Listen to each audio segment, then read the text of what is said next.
the rich and cross-functional experience of working in automotive industry in the USA and in textile industry of Pakistan. He also served as a faculty member at IBA, Karachi. Currently, he is serving as an engineering management and supplier quality specialist at a world-renowned auto OEM in supply quality area in Durban, Michigan, USA. Please welcome Mr. Amin Jibril.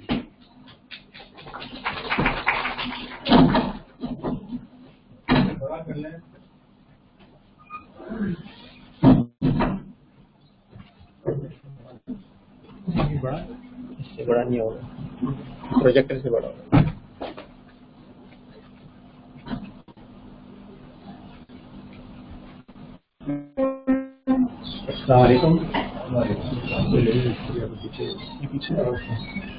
Inshallah, I think this is for the video, but otherwise, everybody in the room, I'm assuming that you have the handout, so we will not be that much dependent on the screen. The purpose for giving out the handout is, you can take some notes if you want it, and this way, it may be a little bit more lasting memory for you. Before we go into the details, happy to be back at NED. It's been like 30 years journey that I've been away, and I'm glad the industry has grown much stronger and much larger, and I'm sure it's giving a lot of good benefit to the community and in our country. So with that, as said, I have a cross-functional experience. I work in the engineering side, project management side, I work on the planning and strategy, and now I'm doing the quality or supply quality work. So that's good to have all those multidisciplinary experience. And please take the handout. If I want to get a little bit of survey, how many of you are from quality engineering or quality areas? If you can get hand. Okay, a few of you. How many in the production and manufacturing environment? Okay, yeah, many more. How about engineering and design side? Okay, good. Anybody in the supply development area? Okay, great. So we have a lot of different, representation from the different areas. So that's great. Now, in terms of the material for the credit, the first two pages are kind of my own.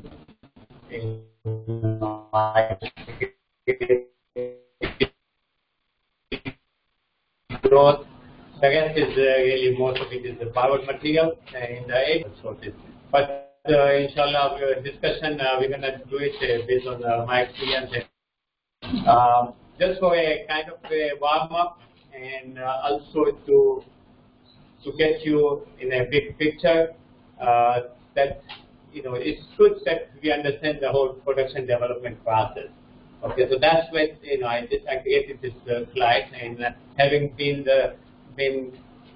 through many different areas of the business, I'm able to kind of stick to it.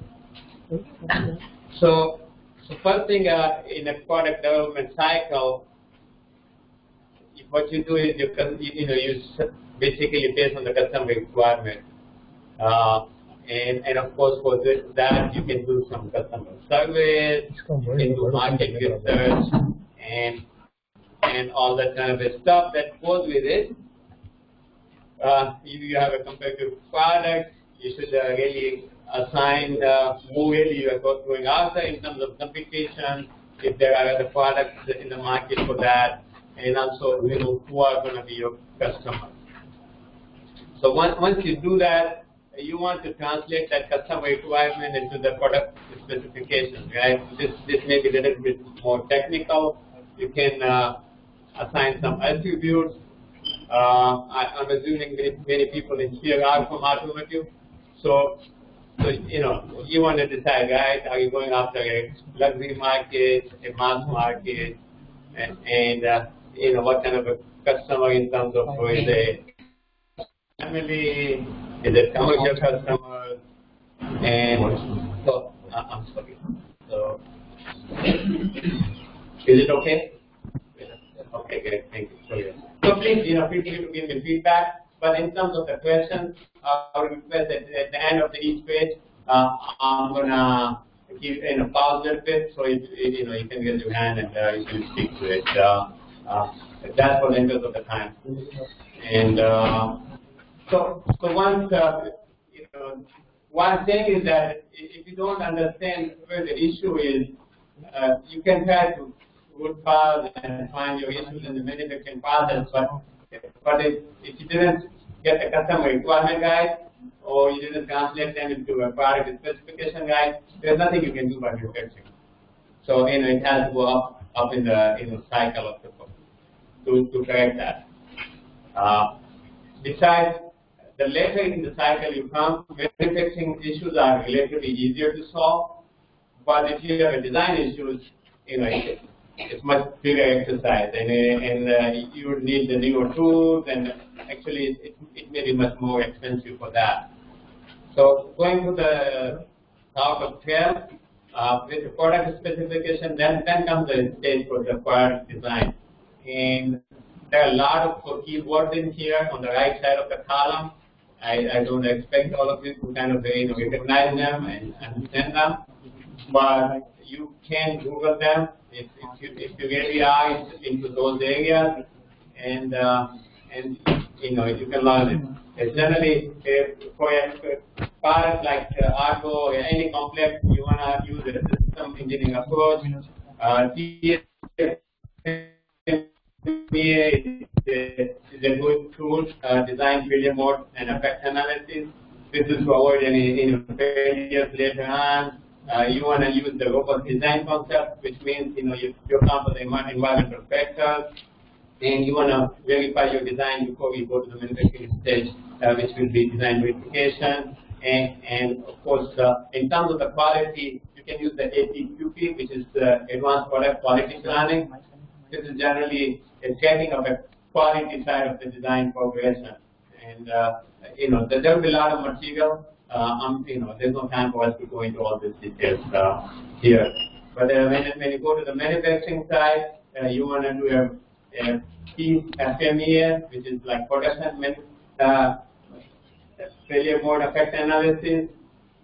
So the theme is that whatever in the design you want it to protect, you have with your manufacturing system that enables you to do that.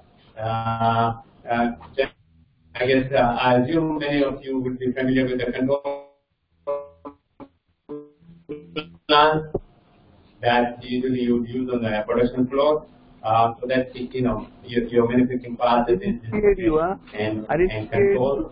Of course, automation gives you much more control over your process. Involvement, meeting we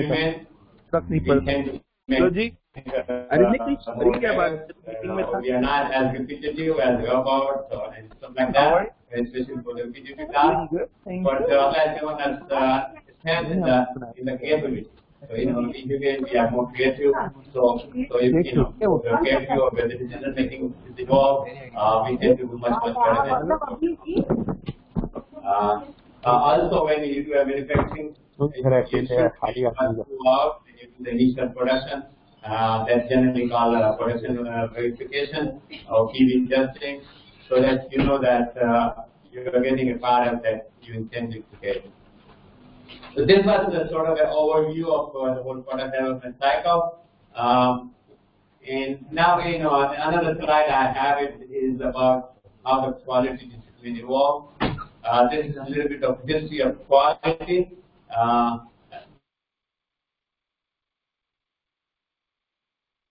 So basically, whatever comes out, you would want to sample them, the gauges, or sometimes even destructive testing to see if the product is good.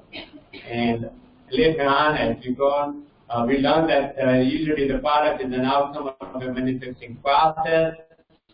So if you control your process, and you don't have to worry about the part. So that's when we move on to the second stage in here, as showed it as a process quality. So SPC chart and there are other technologies that kind of came along to give you control over a process. So product is the outcome of the process. So if your process is good, your product is obviously it's going to be good. So you don't have to worry about process. So that was the progress in the quality field. With that, we also learned that if you really design, you bring the quality into the design, then both your process will also be powerful. So along with the process control, you can do even higher level of quality satisfaction. So that's where the DFME and robust design concept and the work came in. The further progress we made when ISO 9000 came in, which was that both the design and manufacturing and the whole kind of factory is an outcome of a factory, right, or a company. So we said let's manage the quality at a company level, at an organizational level. So once you have a good disciplined organization, they would have disciplined processes for both design and manufacturing, and this way your quality is going to be better and consistent, and even the new product you bring in, they would reflect the customer desires and customer preferences. So we went on to ISO 9000, and with that came a quality operating system, organization chart, training, and all that kind of stuff that came along with it.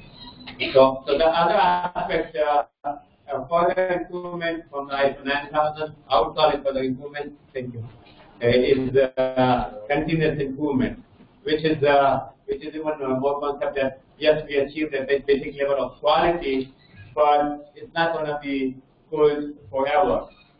We live in a dynamic world, and if we don't improve our product, somebody else is going to bring in a better product over time, and we're going to lose the market share. So with that comes the concept of continuous improvement, and total quality management is part of it. Kanban is sort of the Japanese version of that, and actually Japanese had a lot of progress in that. So it used it very well, and Six Sigma technologies are also help you to do the continuous improvement. So that's more like the history. So all of this was background. And before we move on to the real topic of the 80, maybe if you have any comment or a question at this level. So basically, this is an advanced form of GS16949. All those things which are covered in GS16949 are here. And maybe GS16949 is more advanced because it has more things, more tools than what you have in here. But specifically for these 8 tools that you're talking about, this is where you have concentrated only in those areas, which is probably a little more stringent than GS16949. Am I right? Now, basically, the concept is same. It is not a new concept. Yeah, we're not handling the GS16949, but by the way, in those who are not in the auto industry, GS16949 is more like an ISO 9000 version of the auto industry. They're more specific to it, and now it has moved on to the ISO 16949 in the same number. It's a bit more, further advanced version of that. But in terms of the 80 is a very specific tool. It doesn't encompass the whole QoS, which is your TS or ISO system does it. So this is more like a methodology than really an engineering discipline. And I'll get into the details of it, and we'll talk a little bit more about where the AD applications comes in. So it's not really the whole QoS system, right? It's just a very very specific tool, and it evolved at Ford Motor Company, so happened to work there. So that's a very compliment. but it started as a team-oriented problem-solving exercise. So teams are really integral to it, and we'll come to it. But basically, any issues you have it, and it can be manufacturing, it can be your personal life, it can be process. You can kind of analyze it in a very disciplined way. So AT is basically, the D stands for the discipline. So 8 different disciplines or different kind of ways, stages of your problem analysis. And so it gives you a mindset, a structured mindset. Because a lot of time as a human, when we learn of a challenge or an issue, we try to jump on a resolution.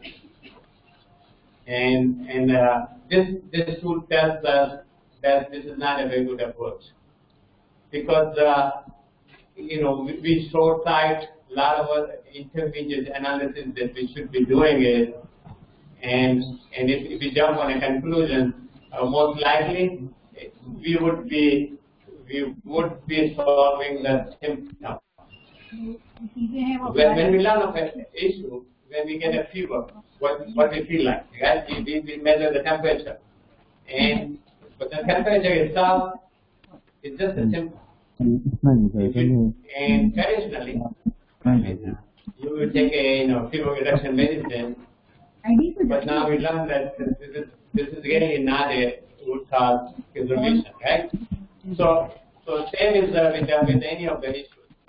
Often, first thing you learn is the symptom, because symptoms is something that we find it, and this is how we learn that there are some issues in the organizations or in the manufacturing process or something. So you don't want to jump on a conclusion just by the symptom. That's why it's very important. So this method it allows you to really go deep dive. Take a break, one step at a time approach, and once you learn this discipline, you can recognize the value of it in terms of really, how you really can solve the issues rather than trying to solve the so that's symptoms. a weak or this is form. Another system, one of the other ones. So when it's used, really used into it. Any of the issues, but one thing we should understand is this is an issue resolution tool. It's not an engineering tool in a way that you can do the system engineering. If you are in an environment when the whole thing is unorganized, AT is not the first tool to use it. Rather, you get it. The whole system approach, implementation, and then if you still get the issues, you can resolve them by AT. Because this is more like addressing one issue at a time. But if you have a gas in the factory or in your organization, it's probably this is not the best or the first efficient tool. Better you get a good QoS, quality operating system, then implement it, and then you can progress. नहीं मेरे पास है नहीं गाड़ी तो निकाल रहा हूँ रुको यार रुको गाड़ी तो this is like that's all it is listed here. This is more like a reference which is good to put you on a desk or to make your thinking organized. होगी काफी हाँ So we're gonna go one page at a time, so I'm not gonna repeat that. So moving on to the page number 6, which is the D0. Now in terms of evolution, first it evolved as a AT, and when it was an AT, the D0 was not there, and also in terms of the escape point, I'll come to it a little bit later. Those weren't there. So, but later on, some people further enhance on the AT, and now it is called global AT, which is an emergency response, and also a separate analysis of the cause of the issue and the escape point. नहीं ऐसे के नहीं मैं तो बस यहाँ पे ये करके D0 is basically if you are in an automotive plant, no problem. You can call your supplier, and something needs to be done usually in a कोई बात नहीं बेटा for you to just keep the plan. Short term बस उनसे ये You have to be sure, maybe one of the plan would be that you're going to use a quality part and for smart breakfast, and later on you're going to get that part. So that's one way to handle that. That would be a emergency response. But usually, sometimes, often you require some kind of emergency response. That's easy. Now in here, we're not going to read the whole slides. A lot of this material is for you to reference it. And I'm going to try to just hit the main basic point of it. And if you are a supplier, if you find any issue in your factory, and part you're sending the parts to your OEM, what you're going to do? You're going to keep quiet? Probably not, right? It's not a good idea. So your place to study? As soon as you learn that, that your part, you're going to from your OEM, you're going to try to give them some history that, what you think, since when you have these issues, and what could be the repercussions and stuff like that, so that, they can be some measures taken. This is bad.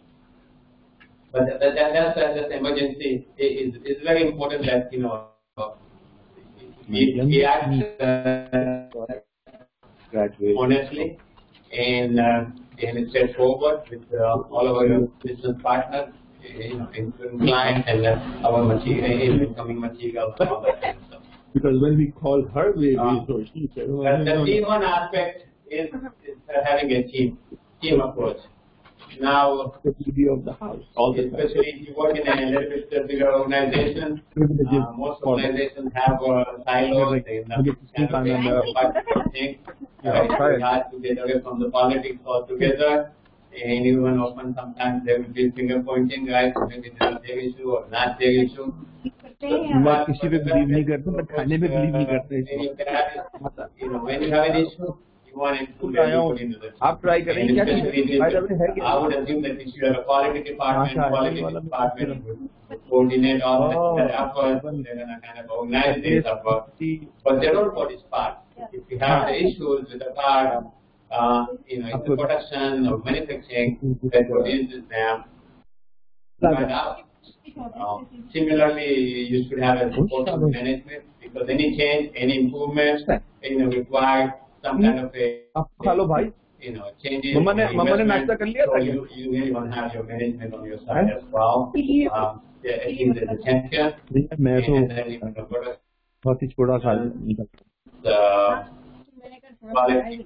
usually MP&L, your logistics people should be involved as well, because they coordinate supplies and all that. You want to have a multi-functional team, and everybody in the team will bring their own perspective to it, and I will help to make it easier to get to the good cause of it and find a good solution. Amen. Sure, I will start with. So now, of course, team dynamics can be tricky. It's more like a people management. There are some hints here. How you can keep the team open and effective. So I'm going to leave it just here. Okay. Any question, any comments so far? Okay, great. This is a very cooperative crowd. Huh? So now, so in terms of the description of the problem, this is also important. And at times, and we have seen it, a lot of people, they do a lot of effort, and then later on find out that they really didn't solve anything. आप ही busy हो भाई, मैं तो free हूँ. Probably also the reason is that they take it away with a short-sighted description of the problem, or they just got the symptom and try to resolve the symptom. Hassan Minaj. You can't resolve the system, right? The real disease is going to come in some other form and get you.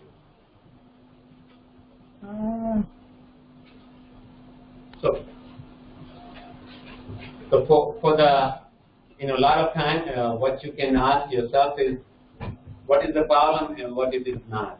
This is and is not, and there's a handout towards the end as well about the is not analysis. You can later on grasp more into it, but you can kind of really pinpoint in terms of the space, what is the issue and what's not the issue.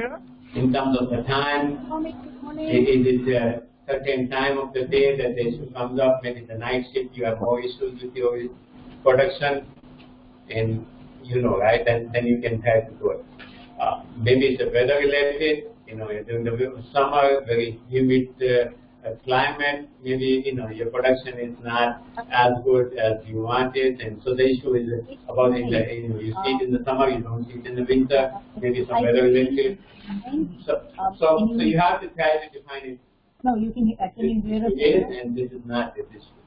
And this way it tells you. And so in terms of attributes, or in terms of the parameter, whatever, your product is, you can try to define, is it a measurement issue, is it a dimensional issue, or is it some attribute issue, or is it a material porosity issue. Right? So that, there can be different things in there. Is your, is it component or is it system? Is it within a system? If you have a subsystem, the issue is related to that subsystem, or maybe it's a component. So you would want to really go deep into the actual disease part, right? In our body, we have so many organs, but if you get a fever, you want to know, okay, probably there is an infection somewhere. So that's a little bit easier. Now, a lot of time I prefer is a 5-why approach, which is you ask yourself multiple times why we have this issue. So if I have a fever, why I have a fever? I don't have to be doctor, I'll probably say I have an infection, right? So usually you have an infection. So that's the first one. The second why would be where the infection. Okay, maybe if you have a septor, it's pretty easy, visible, usually we get it. You can find it out. But if it's a little bit deeper down into your body, maybe stomachache, get some sour food or something. So that would be your second one. Now, even if I take the example, the third question would be, why have a septor? Swami, I'm switching you on video just to show what. Maybe I'm allergic to it, and then it's irritated, and then gets further, complicated with that. That's usually my thought. Okay. But if you ate some food, you're going to look at what I ate. Then you're going to identify that this food was bad. So and it was a home cooked food, and you figured out that biryani I ate in the afternoon, yesterday afternoon, it was bad. You still want to learn why my biryani was bad. Maybe you didn't refrigerate it well, or it had some maybe some veggies that was kind of old, and so you want to be your why. And that really tells you the deep down where your issues are.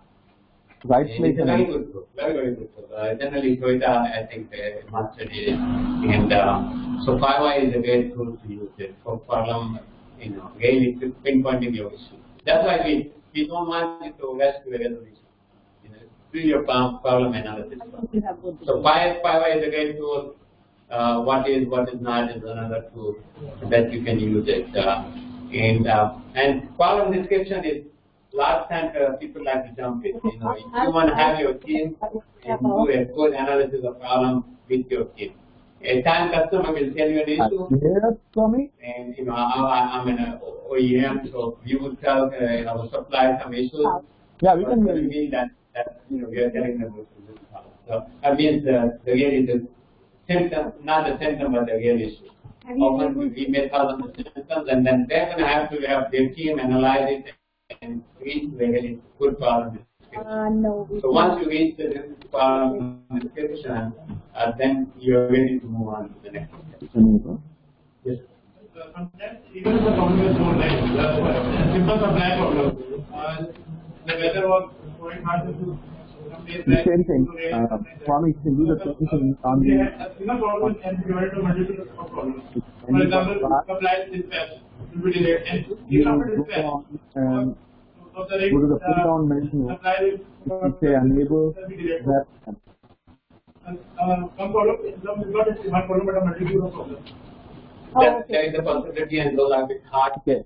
Stop it and resolve them. restart it. But you'll be surprised more often that there are some root cause systemic issues that you can address it, and you know, often it's not that often that you're, Start clearing. especially if you are working in a good kind of organized environment. If you're not, you know, as I said, if your organization really does a quality system, then AG is not going to do it. And first you have to bring in a quality operating system.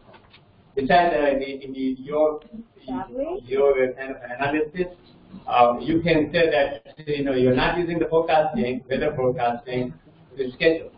Maybe you can use weather forecasting, and you know that it's the rainy season, and maybe in the summer, monsoon season, you keep your buffer longer.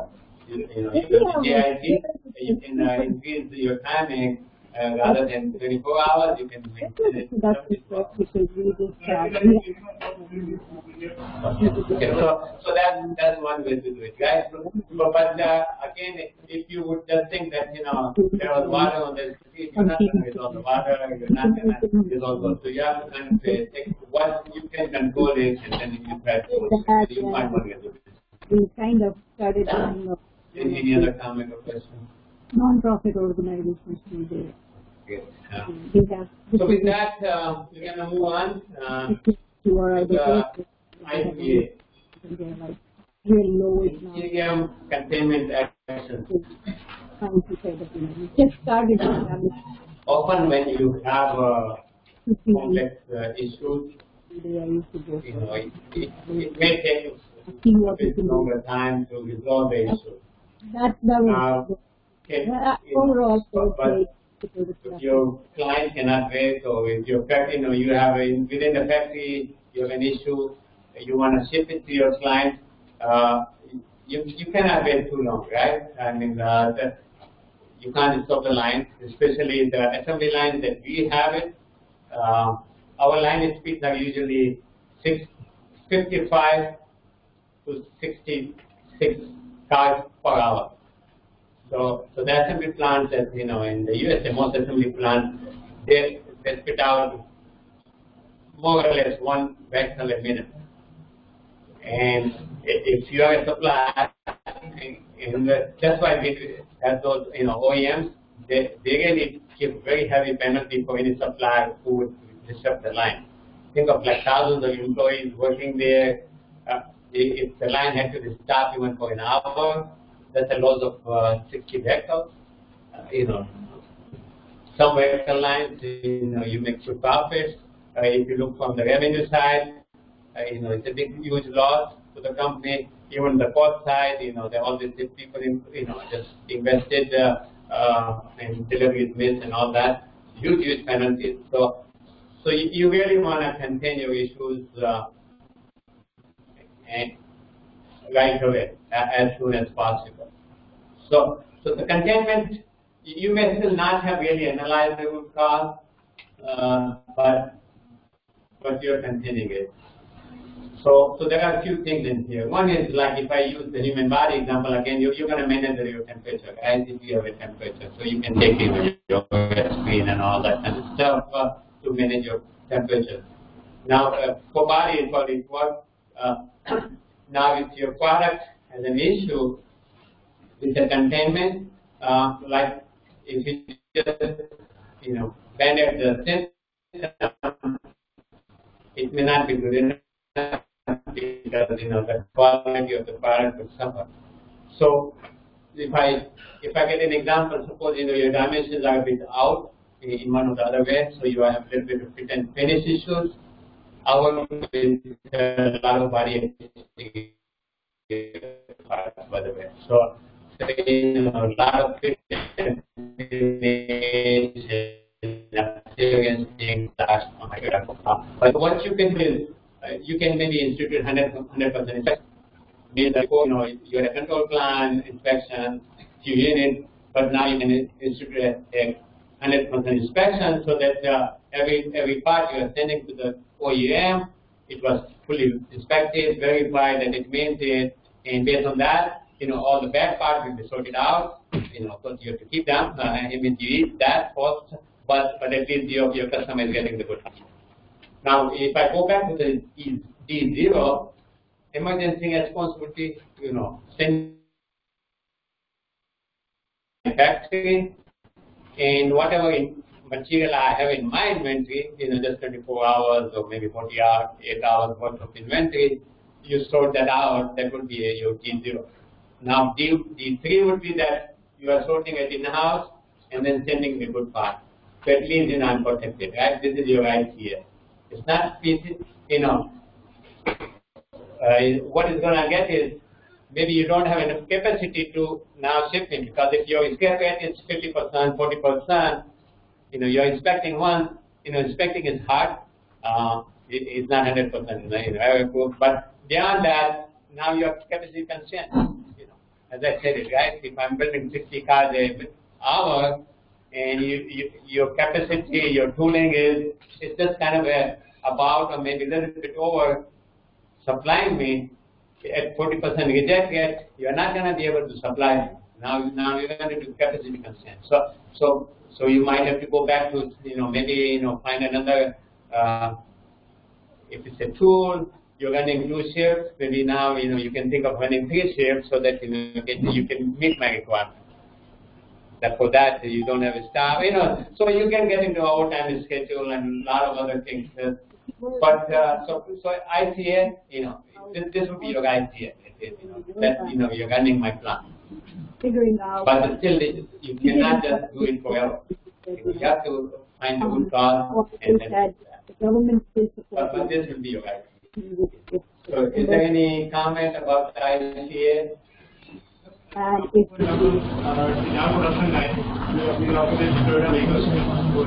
So let's say a defect outflow comes from manipulation and stuff like that.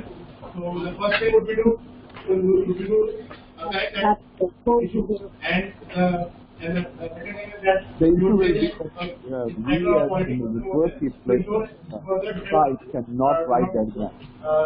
It has to be written from the federal government level and somebody that have to write that. We can get us as the supporting agencies over here and the partner agencies over here. World Bank or IMF does not deal with non-profit organizations like us. They deal directly to the. Mostly this is used for between the customer that's where we can help if you guys are willing. We can help right, but again, like if you are in a supply, from your side. We cannot even do anything over there. But still, yeah, you can use the AP, and this would be an ICA, because you didn't know that why your machine kind of went out of control. If you want to go a little bit deep dive, then you want to find out why your machine is every now and then it's getting out of control. front end. That would be your benefit, right? That would be sustainable.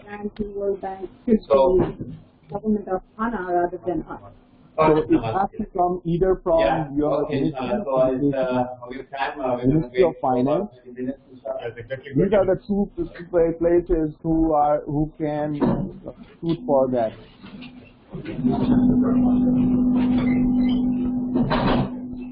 It's already involved in the project. Your is already involved in the World Bank.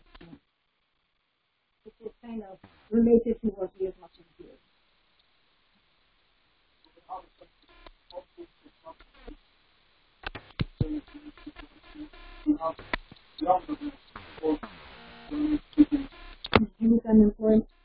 Youth Employment Agency?